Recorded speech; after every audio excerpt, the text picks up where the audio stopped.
तो जी welcome back दोस्तों। अच्छा दोस्तों, कभी आपने सुना है कि दुनिया में कोई ऐसा बंदा भी हो जिसको जो है वो हीरो के तौर पे भी जाना जाता हो या उसको सिर्फ विलन के तौर पे जाना जाता हो, जिसने लाखों लोगं को कत्ल किया हो, जिसने तकरीबन आप ये कह लें करोड़ों स्क्वायर मील के ऊपर ज़मीन के ऊपर हुकूमत की हो, या कोई ऐसा बंदा हो जो कि बहुत ज़्यादा गरीब था और उसने फिर लोगों को इकट्ठा किया और फिर पूरी दुनिया पे हुकूमत की और फिर उसकी जो डायनेस्टी है, उसकी जो सल्तनत थी, हुकूमत थी, वो तकरीबन काफ़ी सालों तक जो है ना वो कायम रही। आगे उसके जो बच्चे और जो पोते थे उसको उन्होंने कायम रखी। जी हाँ फ्रेंड्स, दुनिया में ऐसे लोग भी मौजूद हैं। हमने जो है ना वो आप ये कह सकते हैं कि हिटलर की स्टोरी सुनी है या सिकंदर आज़म की स्टोरी सुनी है, लेकिन इन सब से हट के एक ताकतवर ऐसा बंदा जिसको हीरो के तौर पे भी देखा जाता है और हिस्ट्री के अंदर इसको जो है मुवर्रिख जो है वो आप ये कह लें विलेन के तौर पे भी देखते हैं, उसका नाम है चंगेज़ खान। जी हाँ फ्रेंड्स, हमने चंगेज़ खान के बारे में भी ज़रूर सुना है। आज की जो ये जो वीडियो है, इसमें हम देखेंगे कि ये चंगेज़ खान कौन था? ये इसका असल नाम क्या था? ये चंगेज़ खान क्यों बना है? ये खान क्या चीज़ है? और ये जो खान है, आज के जो इधर के खान हैं, इनसे कितना डिफरेंट है? ठीक हो गया, ये देखेंगे। उसके बाद इसका बचपन कैसा था? इसका ये कहाँ पैदा हुआ? इसके माँ-बाप कैसे थे? इसका मतलब चाइल्डहुड कैसा था? उसके बाद ये अपने लड़कपन में गया, वहाँ पे इसके ऊपर क्या मुसीबतें गुज़री? कैसे अगवा हुआ? कैसे छूटा? उसके बाद इसने कैसे इतनी बड़ी डायनेस्टी कायम की, सल्तनत कायम की और फिर चीन से लेके ईरान, अफ़गानिस्तान, सेंट्रल एशिया, रूस, इवन के आप ये कह लें शाम, इराक और यूरोप तक इसने अपनी हुकूमत कायम की और उसके बाद क्या-क्या इसको जो है ना वो मुश्किलात पेश आईं और उसके बाद सिर्फ़ ये नहीं, ये जंगजू नहीं था बल्कि इसने कैसे अपनी इकोनॉमी को बिल्ड अप किया और कैसे जो है ना वो पूरी दुनिया में अपना सिक्का मनवाया। ये किस तरह इसने काम किया, ये तमाम चीज़ें हम देखेंगे और उसके बाद देखेंगे कि आज जो है मंगोलिया वो इसको क्या समझते हैं और जो दूसरी दुनिया है वो इसको क्या समझती है, ठीक है? तो देखें फ्रेंड्स, इसका जो नाम था वो था तमोजन। इसका जो असल नाम था, जो कि कबायली इलाकों में जैसे बच्चे पैदा होते हैं तो ये इसका नाम था तमोजन और ये जो तमोजन है ये पैदा हुआ था मंगोलिया में। मंगोलिया का एक इलाका था, वहाँ पे ये पैदा हुआ था और बेसिकली ये जो इनका ख़ानदान था ये आए हुए थे सेंट्रल एशिया से मंगोलिया के अंदर आके फिक्स हुए हुए थे। अब होता ये है कि ये जो मंगोलिया ख़ानदान था ना, मंगोलिया जो मुल्क था इसके अंदर मुख्तलिफ किस्म के कबाइल आबाद थे। ये जो कबाइल थे बड़े ताकतवर और जंगजू थे, उसी तरह के जैसे बाकी दुनिया के होते थे। लेकिन ये इकट्ठे नहीं थे, एक ही ख़ानदान के लोग होते थे लेकिन सारे बिखरे हुए स्कैटर्ड लोग होते थे। तो ये जो इसका कबीला था उसका नाम था बोरोजिगन, ठीक है? और इसका जो बाप था तमोजन का, इसके बाप जो है उसका नाम था यसुगई और यसुगई खुद एक बहुत बड़ा जंगजू था और अपने कबीले का सरदार था, ठीक है? जो कि इसके कबीले का नाम बोर्जिगन था। अब होता ये है कि जब इसका बाप इतना बड़ा जंगजू है, तो इसका बाप ये सोचता है कि मेरे बाद मेरा बेटा जो है, वो भी मेरी सीट पे आके बैठे और मेरी तरह बहादुर बने। वो इस तरह के ख्वाब देखता था, मगर उसका ख्वाब अधूरा रह गया। बाद में तमोजन ने इसको पूरा किया और तमोजन से ये चंगेज़ खान बना, ठीक है? तमोजन जो है या चंगेज़ खान, इसकी एज जो है वो 9 साल की थी अभी, तो इसके बाप को किसी ने ज़हर दे के मार दिया, ठीक है? और किसने ज़हर दे के मारा यसुगई को? इसका जो बाप था यसुगई, उसको ज़हर दे के मारा। जो इसका दुश्मन कबीला था दूसरी साइड पे जो कि बहुत ही ताकतवर था, उन्होंने इसको ज़हर दिया इसके बाप को और मार दिया। अब बचपन में ही जो है ना वो इसका जो बाप था यसुगई, उसने इस चंगेज़ खान की मंगनी कर दी थी अपने दूसरे कबीले की लड़की के साथ, ठीक हो गया? तो अब वो जो मारा है इसके बाप को, वो इसका जो बाप है वो गया हुआ था अपनी बहू के घर और रास्ते में किसी ने इसको ज़हर दिया और मार दिया। अभी 9 साल का ही था चंगेज़ खान, तो उसको बाप को जब मार दिया तो इनके ऊपर एक खानदान के ऊपर मुसीबतें सारी की सारी आन पड़ी और जो कबीले के बड़े-बड़े लोग थे, इन्होंने इसको छोड़ दिया और इसकी माँ जो है वो एक अलहदा ज़िंदगी इसके बहन-भाइयों को लेके बसर करने लग गई और जो बड़ा ख़ानदान था इसका, जो कि कबीले का बड़ा सरबराह था, वो ख़त्म होके अब जो है ना वो गरीब और मुफ़लिसी की ज़िंदगी गुज़ारने लगा, ठीक हो गया? और ये 1162 में पैदा हुआ था, ये आपको मैं सबसे पहले बताना भूल गया। 1162 में मंगोल के एक शहर में पैदा हुआ था। अब होता ये है कि अब ये इसका कबीले से नाम ख़त्म हो गया, ठीक है? फिर आहिस्ता-आहिस्ता इसके माँ-बाप ने, इसकी माँ ने मेहनत की, इसके बहन-भाइयों ने मेहनत की और लेकिन एक चीज़ है ना कि जब एक बाप जो है वो बड़ा है, उसकी इतनी पावर थी, कबीले का सरबराह था, तो बाप बेटा जो है वो भी उससे आगे निकलने की कोशिश करता है। तो यही वो इसके अंदर जुस्तजू और ट्राई थी कि मैंने भी इसी तरह के काम करने हैं। तो जब वो आहिस्ता-आहिस्ता 15 साल का हुआ, तो एक और ट्रेजेडी इसके ख़ानदान के साथ ये हुई कि 15 साल का एक अच्छा बच्चा जवान आदमी होता है, तो उसको इसके दुश्मन कबीले ने उसी दुश्मन कबीले ने जिसने इसके बाप को ज़हर दे के मारा था, इन्होंने इसको किडनैप किया, अगवा कर लिया। अगवा करने के बाद इसको तकरीबन काफ़ी साल जेल में रखा, ठीक है? जेल में रखा और ये हर साल जो है ना, वो हर बार, हर दिन ये कोशिश करता था कि मैं किसी तरीके से यहाँ से फ़रार हो जाऊँ, फ्री हो जाऊँ। लेकिन ऐसा होता नहीं था। तो एक दिन इसने अपनी ट्राई की, ट्राई करता-करता, ट्राई अगेन करता-करता एक दिन जो इसके ऊपर पहरेदार या सिक्योरिटी गार्ड लगा हुआ था, इसने उसको कत्ल किया और वहाँ से फरार हो गया। वहाँ से फरार होके ये वापस आया अपने कबीले में आके इसने अपने दोस्तों को जमा किया और इसने कहा कि अब मैं 15 साल का हो गया हूँ, मैंने अपने बाप की सीट वापस लेनी है। लेकिन अगर अपने बाप की सीट वापस लेनी है, तो मुझे सबसे पहले अपने कबाइल को, अपने दोस्तों को, बहन-भाइयों को इकट्ठा करना है। तो इसने अपने दोस्तों को इकट्ठा किया, इसके 3-4 दोस्त जो स्टार्ट से ही बचपन से थे, वो इसने उनको मिलाया और बाद में इसने अपनी फ़ौज के जनरल्स भी बनाए उन अपने दोस्तों को। इसने अपने दोस्तों को बुलाया, उसके बाद जो इसकी मंगेतर थी, जो कि दूसरे ख़ानदान में थी, दूसरे कबीले में थी, उसको भी किसी ने किडनैप किया हुआ था। इसने अपने दोस्तों की मदद से उसको जो है ना, वो वहाँ से भी फ्री करवाया और जो उस ख़ानदान को जो मतलब उनके जो दुश्मन थे, उनको साथ मिलाया। ठीक हो गया, उनको भी साथ मिलाया, कुछ लोगों के सरदारों को और इसने तकरीबन कह सकते हैं कि अपना नाम जो है ना, वो आहिस्ता-आहिस्ता कबीले के अंदर बनाना शुरू कर दिया। फिर आहिस्ता-आहिस्ता इसने अपनी आप ये कह लें कि एक मज़बूत फ़ौज बनाना शुरू कर दी क्योंकि जो कुछ कबाइल थे मंगोल के, उन्होंने इसको अपना लीडर मानना शुरू कर दिया हुआ था और काफ़ी सारे कबाइल जो है, उन्होंने हामी भरी थी कि तुम जंग करो, तो हम तुम्हें फ़ौज देने को भी तैयार हैं। इस सारी चीज़ों के ऊपर इसने एक मज़बूत फ़ौज बनाई और उसके बाद जो है ना, वो इसने जंग की। अब जंग सवाल पैदा होता है कि इसने किसके साथ की? क्योंकि सारे तो मंगोल कबाइल थे। तो जंग इसने की क्योंकि जहाँ पे दोस्त होते हैं, सज्जन यार दोस्त होते हैं, तो वहाँ पे दुश्मन भी होते हैं। तो इसका जो सबसे बड़ा दुश्मन था, वो था दूसरे कबाइल का, उसका नाम था जमूका। अब वो जो जमूका था, वो भी बेसिकली इसका बहुत अच्छा दोस्त था, उसकी लिस्ट में आता था। लेकिन वो इसको ये लगता था कि ये मेरी पावर को चैलेंज कर रहा है तमोजन यानी कि चंगेज़ खान। तो उसने फिर क्या किया कि इसके खिलाफ ऐलान जंग किया 1186 में। 1186 में इसने सबसे पहले जंग की। इसने जो इसके साथ के दोस्त थे और फ़ौज थी, कबाइल थे, उनको साथ में लाया और जमूका के ऊपर हमला किया। लेकिन जमूका ज़्यादा एनर्जेटिक पावरफुल था, उसकी फ़ौज ज़्यादा थी, क्वांटिटी ज़्यादा थी, तो उसने चंगेज़ खान को हरा दिया, तमोजन को हरा दिया और उसके बाद जो है ना वो तमोजन भाग गया वहाँ से। ठीक है, उसके बाद इसने कहा कि नहीं, अभी अगर आज नहीं तो फिर कल नहीं। इसका मतलब अगर आज नहीं तो फिर कल नहीं हो सकता, दोबारा फिर कभी नहीं हो सकता। इसने दोबारा से कोशिश की और करता-करता इसने ये सोचा ज़हन में कि अगर जो है वो मैंने आज जमोका को ख़त्म नहीं किया या आज मैंने मंगोल जो लोग हैं उनको इकट्ठा नहीं किया, यूनिट नहीं किया, तो फिर हम जो है ना वो एक पूरी कौम नहीं बन सकते और ना मेरा ख्वाब पूरा हो सकता है डायनेस्टी बनाने का, सल्तनत बनाने का, ठीक है? और अपनी बाप की सीट पे मैं नहीं पहुँच सकता। तो इसने मेहनत की, इसने मंगोल के जितने भी बड़े-बड़े कबाइल थे जिनमें ततारी थे, उसके बाद किरकिरी थे, नाचरी थे और इसका अपना कबीला बोर्जिगन, उसके बाकी जो दुश्मन कबीले थे, उन सबको इसने इकट्ठा किया।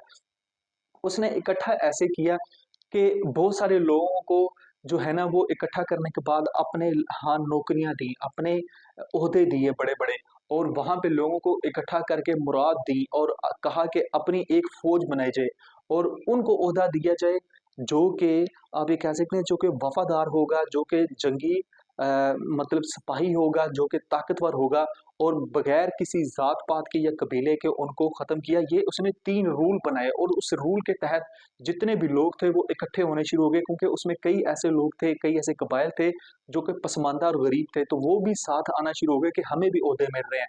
तो हर जो बड़ा-बड़े कबाइल के सरदार थे वो इकट्ठे हो गए और तकरीबन आप ये कह लें कि 10 साल इसने लगाए मंगोल कौम को इकट्ठा करने में और वहाँ पे इसने मंगोल कौम की एक फ़ौज बनाई, ठीक है? पूरी की पूरी सल्तनत बन गई, इसका ख्वाब पूरा हो गया। इसने 10 साल इस कौम को बिल्ड करने में लगाए क्योंकि उस बिल्ड करने में इसने 3 मैंने असूल बनाए, वफ़ादारी का, जंगी सिपाही का और बहादुरी का, और बगैर किसी कबीले के तअस्सुब का। तो इससे लोग इकट्ठे हुए, हर बंदा फ़ौज में आया, हर बंदा जो है ना उसने इसको लीडर माना, और तकरीबन 10-12 साल के अंदर ये इसने एक कौम जो है ना मंगोल कौम खड़ी कर दी। लेकिन मंगोल कौम तो खड़ी कर दी, लेकिन जो दूसरी साइड पे जमूका था वो भी अपनी एक फ़ौज तैयार कर चुका था, तो वो तो इसका दुश्मन था ही था। तो फिर इसने 1201 में तमोजन और जमूका जो है, चंगेज़ खान और जमूका इसके बीच में दोबारा से 1201 यानी कि 1201 ईस्वी में एक जंग हुई दोबारा से। और उस जंग में जो है ना वो आप ये कह सकते हैं कि इन्होंने इसको हरा दिया। चंगेज़ खान ने जमूका को हराया और उसकी पूरी की पूरी कबाइल पे कब्ज़ा किया, उसकी फ़ौज पे भी कब्ज़ा किया, और आप ये कह सकते हैं कि इसकी एक सुपर पावर बन गई। और सिर्फ़ इसने जंगी हिकमत अमली पे ही काम नहीं किया, इसने मुख्तलिफ़ किस्म के टैक्टिक्स बना के ये जंग जीता था। इसने जमूका को पकड़ने की कोशिश की, लेकिन जमूका जो है ना वो भाग गया। उसके बाद इसको जमूका को दोबारा पकड़ा गया, लेकिन जमूका को ऑफ़र दी कि तुम हमारे साथ मिल जाओ। जमूका ने कहा नहीं, मैं तुम्हारे साथ नहीं मिलूँगा, और उसने सुसाइड किया और अपने आप को गोली मार दी। उसने कहा तुम्हारे साथ मिलने से बेहतर है मैं अपने आप को ख़त्म कर दूँ। तो इस तरह उसका जो सबसे बड़ा दुश्मन था मंगोल के अंदर वो ख़त्म हो गया, और इसको अपनी सुपर पावर आगे नज़र आने लगी।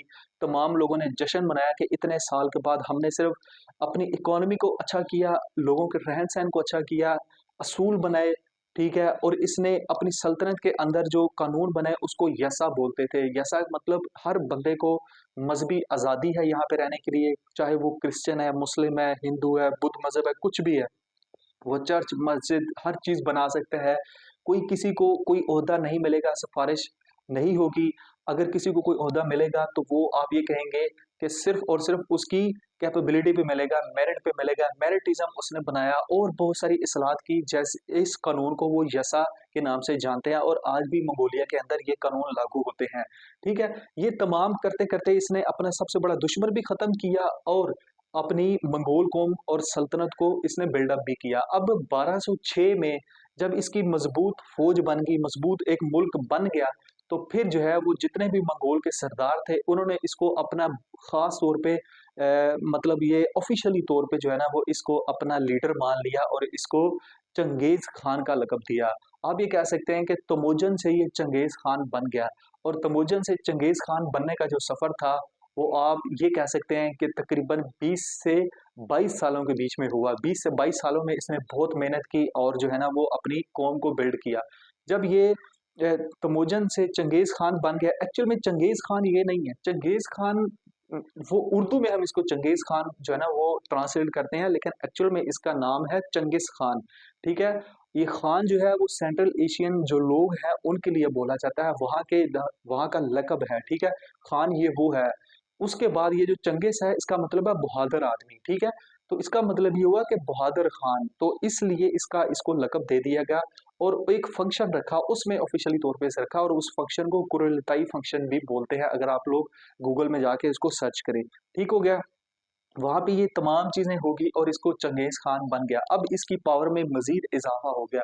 उसके बाद इसने देखा कि मैंने जो है ना वो सिर्फ़ यहाँ तक नहीं रहना। मैंने सिर्फ़ जो है ना वो आप ये कह लें कि मंगोलिया के अंदर ही अपनी गवर्नमेंट या हुकूमत या अपनी रिट या डायनेस्टी कायम नहीं करनी, मैंने मंगोलिया से बाहर भी जाना है। इसने बड़े-बड़े जो काबिल जर्नल थे, अपने पुराने दोस्त थे, उन सबको मशवरा किया और कहा कि अब जो है ना वो हम चीन की तरफ जाएँगे। चीन उस टाइम इसके साथ बॉर्डर पे लगता था और बहुत बड़ी डायनेस्टी थी, और वो जो सल्तनत थी चीन की 3 हिस्सों में डिवाइड थी। एक जो है ना वो वेस्टर्न साइड थी, एक शिमाली साइड थी, और एक जो है ना दूसरी साइड थी। जो एक साइड थी उसका नाम था जिन डायनेस्टी, दूसरी का नाम था आपका सोंग डायनेस्टी, और तीसरे का नाम था वेस्टर्न डायनेस्टी। जो जिन डायनेस्टी थी वो बहुत स्ट्रांग थी, जो दूसरी साइड पे थी नॉर्थ साइड पे जिसका नाम था सोंग डायनेस्टी, ये थोड़ी कमज़ोर थी, और जो सबसे लास्ट वाली थी वेस्टर्न डायनेस्टी, ये सबसे कमज़ोर थी। तो इसने कहा कि मैंने इनको ख़त्म करना है और इनको अपनी मंगोल सल्तनत में शामिल करना है, क्योंकि जिन डायनेस्टी जो है वो सबसे ज़्यादा दुश्मन थी मंगोल की, ठीक है? और उनके ऊपर बहुत ज़्यादा हमले भी करती रहती थी। तो अब चूँकि मंगोल एक बहुत बड़ा चंगेज़ खान की क़यादत में सल्तनत बन चुकी थी, तो मंगोल ने तकरीबन 2 लाख फ़ौज के साथ सबसे पहले जो कमज़ोर इलाका था, वहाँ पे हमला किया, और ये आप कह सकते हैं कि 1206 में किया। 1206 में इसने वहाँ पे हमला किया और हमला करने के बाद इसने तमाम का तमाम इलाका जो है ना वो अपने कब्जे में ले लिया, वेस्टर्न डायनेस्टी का, जिसको सिया डायनेस्टी भी कहते हैं, ठीक है। और ये इस डायनेस्टी में जब इसने कब्जा किया, 2 लाख फौज उतारी, तो जाते हुए रास्ते में इसने जितने भी कले आते थे, जितने घोड़े, जितने लोग इसको रास्ते में मिलते नजर आते थे, इसकी फौज तबाह करती जाती थी। और जाके इसने इतने लाखों इंसानों का कत्ल किया। और ये एक हकीकत है कि वाकई ही इसने ऐसे ही कब्जे किए हैं। उसके बाद वहाँ पे जो बादशाह का किला था, वहाँ पे इसने इसका मुहासरा किया और उनको मजबूर किया, महसूर कर दिया किले के अंदर, और बादशाह जो है ना वो उसके सामने हथियार डालने पे मजबूर हो गया, क्योंकि इसने बादशाह के किले के बाहर इतनी फौजें लगाई और वो बादशाह अंदर काफी दिनों तक महसूर हो गया, क्योंकि बाहर से रसद नहीं आ रही थी, सप्लाई और डिमांड नहीं हो रही थी किसी खाने-पीने की अशिया की चीज़ों की, तो इसलिए वो बादशाह ने इसके साथ सुलह कर ली और वो सारा का सारा इसके अंडर कंट्रोल हो गया। उसके बाद इसने जो है ना वो दूसरा जो कमज़ोर इलाका था उसके ऊपर कब्ज़ा करने की कोशिश की, और वहाँ पे भी जो है ना इसने यही हिकमत अमली बनाई। और ये सिर्फ़ जंगजू नहीं था, इसने सिर्फ जंगें जो जीती हैं वो तलवार के ज़ोर से नहीं जीती, गो कि इसने कत्ल कत्ले आम भी बहुत किया हिटलर की तरह, लेकिन इसने सिर्फ तलवार के ज़ोर पे जंगें नहीं जीती। ये बहुत अच्छा स्ट्रैटेजिस्ट भी था। इसने ये ऐसे अपनी फ़ौज को इसने ट्रेन किया था कि ये अपनी फ़ौज को कहता था कि तुमने मैदान जंग में जाके ड्रामा करना है, ठीक है? उसको फ़ॉल्स ड्रामा का नाम देते थे, और ड्रामा करता था कि अगली फ़ौज ये समझती थी कि हम जीत गए हैं, वो अगली फ़ौज जो है ना वो चंगेज़ खान की फ़ौज मर गई है, हार गई है। लेकिन जो ही वो इनके ऊपर हमला करने आती थी दुश्मन की फौज, तो ये ऊपर से अटैक कर देते थे। और या फिर ये भी करते थे कि अगर लाइटें जो है ना वो आग इस तरफ लगाते थे और दुश्मन समझता था फौज इनकी इस तरफ है, तो ये इनकी बैक साइड से हमला करते थे। इस तरह की इसने बहुत सारी टैक्टिक इस्तेमाल करके, और जो दुश्मन फौज होती थी उसके अंदर जो जनरल्स थे, जो सिपाही थे, उनको खरीदता था, ये इसकी स्ट्रेटेजी थी। तो इस तरह इसने जंगें जीती हैं। गो कि इसने नुकसान भी बहुत किया। इस तरह इसने सोंग डायनेस्टी के ऊपर कब्जा किया और आखिर में 3 लाख फौज के साथ इसने, आप ये कह लें कि जो सबसे स्ट्रॉन्ग डायनेस्टी थी चाइना के अंदर, वो थी आपकी जिन डायनेस्टी, उसके ऊपर भी कब्जा किया। और तकरीबन 3 साल में आप ये कह सकते हैं कि 1215 तक जो है ना वो इसने पूरे चीन के ऊपर कब्जा कर लिया हुआ था। उसके बाद जो है ना वो आहिस्ता-आहिस्ता जब इसने देखा कि भई मैंने चीन के ऊपर भी कब्जा कर लिया, मैंने अपनी जो मंगोल सल्तनत है इसको भी स्ट्रॉन्ग कर लिया है, इकोनॉमी को भी स्ट्रॉन्ग कर लिया है, अब मैं चंगेज़ खान बन चुका हूँ। तो फिर इसकी नज़र पड़ी सेंट्रल एशियन स्टेट्स के ऊपर। सेंट्रल एशिया मतलब मशरिक़ एशिया, ठीक है? वस्ती एशिया। अब ये कहते हैं कि ये जो उज़्बेकिस्तान है, ईरान है, अफ़गानिस्तान है, ताजिकिस्तान, मौजूदा ये रूस, ठीक है? ये तमाम जो एरिये हैं, कर्ज़िस्तान वग़ैरह, इनको बोलते हैं सेंट्रल एशियन स्टेट्स। ये भी बहुत ज़्यादा दुश्मन थे और यहाँ पे भी मंगोलों के बड़े-बड़े दुश्मन और पाए जाते थे। तो इसने बोला कि मैंने जाके वहाँ पे कब्ज़ा करना है, उनके साथ जंगें करनी है। तो होता ये है कि ये जो जितने भी आपको मैंने मुल्क बनाए, अफ़गानिस्तान, उसके बाद ईरान, ताजिकिस्तान, कर्ज़िस्तान, तुर्कमेनिस्तान, ये सेंट्रल एशियन स्टेट्स में एक ही बंदे की हुकूमत थी जिसका नाम था ख़वारज़म शाह अलाउद्दीन। और ख़वारज़म शाह इस पूरी स्टेट का जो रखवाला और पावरफुल बंदा था। उसकी एक बहुत बड़ी गलतफ़हमी थी, और वो गलतफ़हमी ये थी कि वो चंगेज़ खान का नाम तो ज़रूर सुना था उसने, लेकिन वो चंगेज़ खान को अपने से बहुत ज़्यादा कमतर समझता था, और वो कहता था ये एक आम सा सिपाही है, गरीब सा आदमी है, ये मेरे ऊपर क्या हमला करेगा, ये इसकी बहुत बड़ी गलतफ़हमी थी। तो होता ये है कि ख्वारिज़म शाह के पास जो है ना दरबार में चंगेज़ खान अपने सफ़ीर भेजता है, उसे कहता है कि हम मिल के तिजारत करते हैं, हम बगैर किसी जंग के सुलह-सफ़ाई करते हैं और आपस में अच्छे हमसायों की तरह रहते हैं। लेकिन अलाउद्दीन ख्वारिज़म शाह को ये कबूल नहीं था, उसने इसके सफ़ीरों को पकड़ के कत्ल कर दिया। और आपको पता है कि जब सफ़ीर को कत्ल कर दिया जाए तो वो ऐलान जंग होता है, अगर आपने हिस्ट्री पढ़ी है। तो फिर 1219 में इसने ऊपर हमला किया ख्वारिज़म शाह के दरबार पे, ख्वारिज़म शाह की डायनेस्टी पे, और तकरीबन अपनी 5 लाख फौज वहाँ पे लेके गया, और करता-करता इसने पूरी ख्वारिज़म शाह की डायनेस्टी को ख़त्म कर दिया। और रास्ते में मैंने आपको जिस तरह बताया, अगर सहरा आया है, घोड़े आए हैं, जानवर आया है, या आपके जितने भी बंदे आए हैं, शहर पूरे के पूरे, किले पूरे के पूरे इसने तबाह बर्बाद किए हैं। और आपको मैं भी ये भी बताता चलूँ कि ईरान में जब इसने कब्ज़ा करने की कोशिश की है, तो सिर्फ़ एक शहर था ईरान का, निशापुर, उसके अंदर इसने तकरीबन 13 लाख लोगों को कत्लेआम किया वहाँ पे, इस चंगेज़ खान ने। इस वजह से इसको बुरा भी समझा जाता है, जाबिर हुक्मरान भी समझा जाता है। लेकिन इसके आगे ये चाहता था कि मेरी इतनी बड़ी सल्तनत डायनेस्टी हो कि मेरी डायनेस्टी पे सूरज गुरूब ना हो, ठीक है? अगर इधर से मेरी डायनेस्टी पे सूरज आ रहा है तो उधर जाके गुरूब ना हो। वो इतना बड़ी वो सल्तनत कायम करना चाहता था। तो ख्वारिज़म शाह आखिर में भाग गया किसी बहुत दूर आइसलैंड में, और वहीं पे जाके वो किसी बीमारी से मर गया, और इसने तमाम की सेंट्रल एशियन स्टेट्स हैं उनके ऊपर कब्जा कर लिया। और उसके बाद सेंट्रल एशियन स्टेट पे जब इसने कब्जा किया, तो फिर भी इसका जो है ना वो सल्तनत का ख्वाब पूरा नहीं हुआ। इसने कहा कि मैं जो है ना वो अब यूरोप की तरफ जाऊंगा। तो इसने अपने जो बहुत ही पुराने दरीना दोस्त थे, जनरल थे इसकी फौज के, इसने उन दो जर्नल्स को फौज के साथ भेजा यूरोप के सफर पे। और वो यूरोप का जो सफर था वो सिल्क रूट पे होता होता आप ये कह लें कि यूरोप की तरफ जाता था। और यूरोप में सबसे पहले कैप्सियन सी जो है वहां से निकलते निकलते रूस और यूक्रेन की तरफ गए। तो इसने वहां पे भी रूस की फौज के साथ और यूक्रेन की फौजों के साथ, उस टाइम रूस इकट्ठा नहीं था, छोटी छोटी रियासतों में तकसीम था और छोटे छोटे कबीलों में तकसीम था। तो आहिस्ता आहिस्ता करते करते इसने तकरीबन 2-3 सालों में रूस के ऊपर भी कब्जा कर लिया। और ये बात है तकरीबन 1222 की, ठीक है? उसके बाद इसने कहा कि अब जो है वो बजाय इसके कि हम यूक्रेन से आगे यूरोप जाएं, तो इसने जो है ना वो इस्लामी दुनिया देखी, इस्लामी दुनिया, इराक, शाम, ये इसने देखा, और यमन। इसने कहा कि यहाँ पे जाना ज्यादा अच्छा है। तो अब ये जो इस्लामी दुनिया के जो हुक्मरान थे उस टाइम के, इराक, शाम और यमन वगैरह के, इन्होंने ख्वारिज़म शाह के बारे में ज़रूर सुना था कि ख्वारिज़म शाह ने इसके सफ़ीरों को कत्ल किया था और बाद में इसने ऊपर हमला किया था। तो उनको इतना पता लग गया कि अगर हमारे मुल्क में सफ़ीर आएँगे तो हम इस तरह का काम नहीं करेंगे। तो इसने चंगेज़ खान ने इनके मुल्कों में सफ़ीर भेजे, लेकिन वहाँ की अवाम ने नहीं माना है इनको। और उसके बाद फिर यही हुआ तकरीबन 1225 में, 1222 में और 25 और 26 के एरा में इसने जो है ना वो इराक, शाम और यमन पे हमला कर दिया। और जहाँ पे ये गया, इसने बड़ी-बड़ी, उस टाइम इराक जो है वो लिटरेसी का, नॉलेज का, तालीम का, एजुकेशन का बहुत बड़ा पावरफुल मरकज़ समझा जाता था। इसने तबाह बर्बाद कर दिए, इसने बड़ी-बड़ी लाइब्रेरी ख़त्म कर दी, बुक्स जला दी, लोगों का कत्लेआम किया, पूरे का पूरा शहर जलाता गया। और ये इन 3-4 जो खित्ते हैं, सल्तनतें हैं इस्लामी, इनके ऊपर इसने कब्ज़ा किया।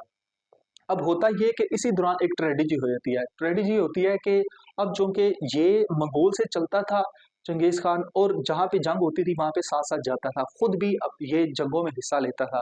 तो ये तकरीबन इसकी उम्र 60-65 साल के करीब हो चुकी थी, बूढ़ा हो चुका था। तो एक मुहिम के दौरान 1227 में जब इसकी फ़ौजें जो है वो इस्लामी दुनिया को फ़तह कर रही थी इराक वग़ैरह में, तो ये एक मुहिम के दौरान घोड़े से नीचे गिरा, ठीक है? घोड़े से नीचे गिरा तो इसकी टाँग में कहीं लगी, और आहिस्ता-आहिस्ता ये 3-4 महीने के अंदर बीमार हुआ, और इतना शदीद बीमार हुआ कि लाग़िर होके ये फ़ौत हो गया। एक थ्योरी ये है 5 अगस्त 1227 में। दूसरी थ्योरी ये है कि किसी चीनी औरत ने इसको ज़हर दिया था, ठीक है? ये थ्योरीज़ हैं। अब होता ये है कि इसकी जो कब्र है वो आज तक मुअम्मा बनी है। इसकी कब्र को इराक, शाम से वापस मँगवाया गया मंगोल में, और मंगोल में किसी जगह दफ़न किया गया। अब यहाँ पे भी बहुत सारे लोग थ्योरीज़ डालते हैं कि जो इसकी कब्र है वो आज तक खुफिया है, और जदीद टेक्नोलॉजी की मदद से लोग जो है ना वो इसका खोज लगाने की कोशिश करते हैं, लेकिन वो अभी तक नहीं मिली है। और क्यों नहीं मिली है, इसकी थ्योरी ये है कि मंगोल लोग कहते हैं कि जो हमारे बड़े-बड़े हीरोज़ हैं, हम अगर उनकी कब्रों को छुपा के नहीं रखेंगे तो जो हमारे दुश्मन हैं वो उनकी बेहुरमती करते हैं। तो मंगोल खान को, या चंगेज़ खान को मंगोलिया के अंदर जो है ना वो हीरो का दर्जा दिया जाता है, और उसके उस दिन छुट्टी भी मनाई जाती है। तो इसलिए इसकी कब्र को आज तक छुपाया गया है। कुछ लोग कहते हैं कि इसकी कब्र को दफनाया गया, उसके बाद से घोड़े दौड़ा दिए ऊपर से ताकि किसी को पता ही ना लगे। कुछ कहते हैं कि इसकी कब्र किसी पहाड़ों के नीचे है, जो कि आज तक किसी को पता नहीं है।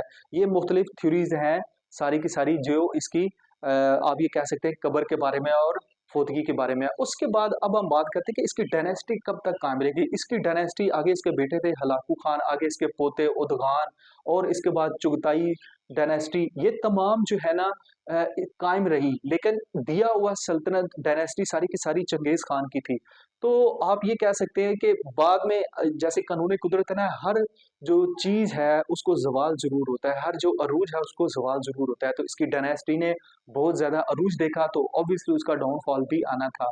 तो इसका डाउनफॉल इसके पोतों के दौर में हुआ, जब इसके पोते जो है ना मुख्तलिफ जो है ना कबाइल में दोबारा से बँटना शुरू हो गए मंगोल में। कुछ कहते हैं कि हम चुगताई, फिर मैंने जैसे बताया हलाकू खान, उगदान, ये तमाम लोग जो है ना वो मुख्तलिफ कबाइल में अपनी-अपनी हुकूमतें लेके साइड पे होते गए, और फिर ये आहिस्ता-आहिस्ता दुश्मन बनते गए। जैसे एक घर में आहिस्ता-आहिस्ता 2 भाई भी जो है ना वो दुश्मन बन जाते हैं अगर उनकी आपस में ना बन रही हो।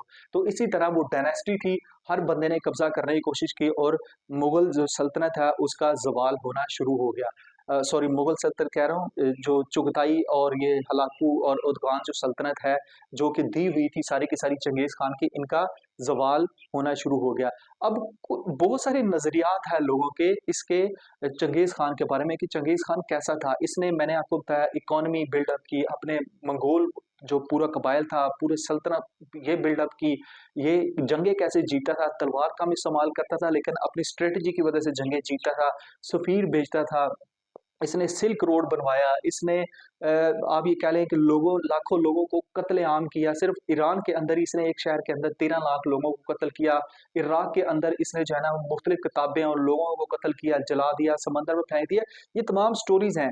मुख्तलिफ़ जो तारीख़ दान है, मुअर्रिख़ है, वो इसके बारे में मुख्तलिफ़ ज़ाविये से लिखते रहते हैं, लेकिन कुछ लोग कहते हैं कि ये हीरो है, कुछ इसको जो है ना वो विलेन के तौर पे देखते हैं, कुछ मुअर्रिख़ जो है ना वो ये कहते हैं कि ये जो है बंदा इसकी बुराइयों को बहुत ज़्यादा बढ़ा-चढ़ा के पेश किया जाता है, एक्चुअल में ये इस तरह नहीं था। आप इसके ऊपर ज़रूर स्टडी करें, कोई अच्छी बुक्स पढ़ें तो आपको रियली पता लगेगा कि ये बंदा कैसा था। लेकिन ऐसे बंदे दुनिया में बहुत कम पैदा होते हैं जिनकी जो सल्तनत है, डायनेस्टी है, वो करोड़ों स्क्वायर मील के ऊपर हो। आप ये कह सकते हैं कि हिटलर, सिकंदर आज़म इनकी भी आपने डायनेस्टीज़ देखी हैं, लेकिन एक बंदा जिसने चूहे खाने पे मजबूर हुआ अपने बचपन में, घास-फूस खाने पे मजबूर हुआ 9 साल की उम्र से, इतना गरीब था और उसने करोड़ों मील के ज़मीन के टुकड़े के ऊपर हुकूमत की। ये भी एक जो है ना वो अट्रैक्टिव स्टोरी हम सब के लिए रोल मॉडल हो सकती है। तो आप अपनी फीडबैक लाज़मी दें। आपको ये कैसी इसकी स्टोरी लगी तो इंशाल्लाह आपको ज़रूर कमेंट सेक्शन में मुझे फीडबैक दें, ये हमारे लिए इंस्पिरेशन है। तो इंशाल्लाह आपको किसी नेक्स्ट टॉपिक में मिलते हैं। अल्लाह हाफ़िज़।